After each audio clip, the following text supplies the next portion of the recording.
let's talk about the Red Sea, where British and American Navy vessels yesterday repelled the most significant Houthi attack yet. It was comprised of 18 drones, 3 missiles. Following the flare-up, the Defence Secretary Grant Shapps warned action would be taken if the attacks don't stop, adding, "Watch this space." Well, joining us now is the former head of the Royal Navy, Admiral Lord West. Thank you so much for your time. When Grant Shapps says "watch this space," what does he really mean? Well, I have to guess what he really means, but I think we're in a position now where we can't just sit there shooting down missiles, ballistic missiles, cruise missiles, drones being fired at our warships, but also peaceful merchant ships, most of which have nothing to do with Israel at all. And we can't just sit there letting them take pot shots, shooting them down at immense cost, and finally there'll be a hiccup and someone will get killed. We've got to make it clear to them that this is not allowed. They can't disrupt world trade in this way. And I think the answer is, in self-defense terms, if someone fires missiles at you from a site, that site is perfectly valid as a target for you.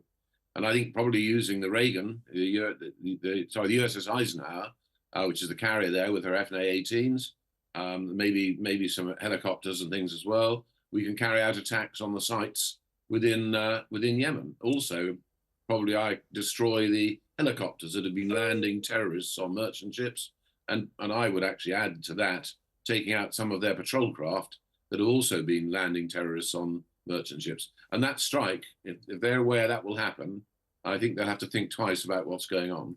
Lord West, so good to have you on. Thank you for coming on Talk today. We had Tobias Ellwood. We've had various people this morning. There seems to be a sort of consensus. I'd love your view of this. With what's going on in the world, the elephant in the room is Iran would probably have its fingerprints on most things in the Middle East, in Ukraine via Russia, and obviously the latest thing with the Houthi rebels. Before we talk about trade and how that impacts on people's lives, Tobias Ellwood said we're back into a Cold War situation. Difficultly, if we don't do anything, we can be taken advantage of. If we do something, we can be accused of ratcheting up. What is your view? Do you think we should be more proactive? Do you think that we should be defending this situation or sitting and hoping it'll go away? Because what I will add as a caveat is, patently what this does show is our military strength and the money that we spend on defence, including the Royal Navy, used to be the first field, is not enough, is it? There are a number of questions there. I think we should be more proactive, without a doubt. There's no doubt the Iranians do not want a war. The most important thing to the Iranian government is the survival of the Iranian regime. And if there was a war, although it would be absolutely awful and no one would want that because it would set alight to the Middle East, it would mean the end of the Iranian regime, actually, at the end of it. And they know that. But they are chancers and they push the limits. And because they're getting away with these Houthis who won't do as they're told by the Iranians exactly, but who the Iranians support, and seem to be getting away with causing a lot of trouble to the West, the next thing is the Iranians might well try and do something in the Straits of Hormuz. And there are sort of 7 checkpoints choke points around the world, which world trade goes through. If you start blocking those up, the impact on global economics and on trade generally is absolutely immense. The cost to the average man in the street is gigantic. It really will have an impact. And I don't think we can let this go on. We have to show that enough is enough. But you're absolutely right about not having enough ships. I mean, the last time when I was involved in all of this, we had about 50 destroyers and frigates. And I think there were about 120 destroyers and frigates when I joined. That shows, well, how old I am, doesn't it? We're now playing around with sort of 9 frigates and 6 destroyers. This is ludicrous for a great maritime nation. You've said, Completely. look, if enough is enough, you said we need to be more proactive. What would that actually look like?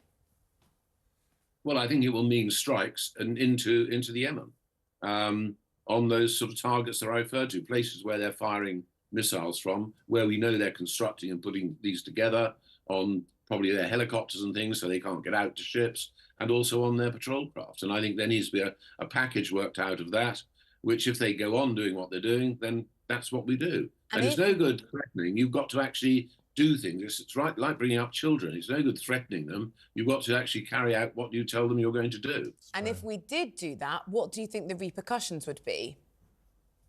Well, I think the Houthis are a dangerous bunch. There's no doubt about it. They've fought a long and very bloody and nasty war against the government in Yemen with the support of the Iranians. And of course, the Saudis have been supporting the government of Yemen, and the Saudis haven't been able to crush the Houthis. So they are dangerous, but they're basically landlocked.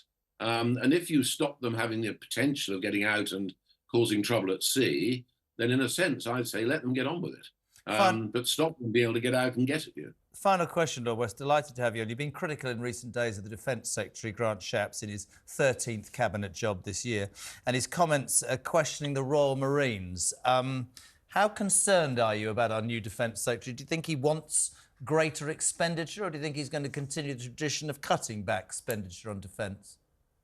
Well, I think he shows his words very badly. To ask the First Sea Lord to look at a way of continuing the Royal Marines when the Royal Marines are so fundamental and crucial to our forces. So I think he spoke without thinking very carefully, and he needs to listen to people who really know what they're talking about within the ministry. It's a complex job.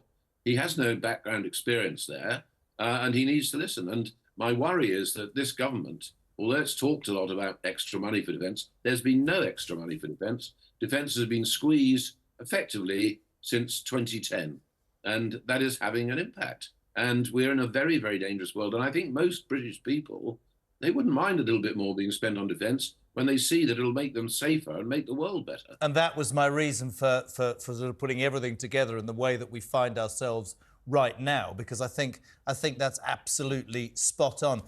Listen, Lord West, thank you. In terms just as an overall view, do you think what's happening in the Red Sea will escalate over the next few days and weeks?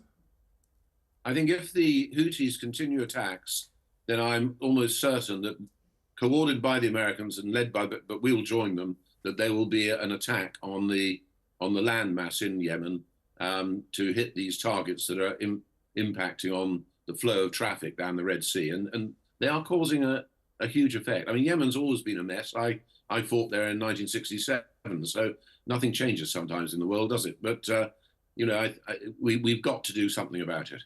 Thank you so much indeed, Lord Admiral West. Thank you for being on Talk today.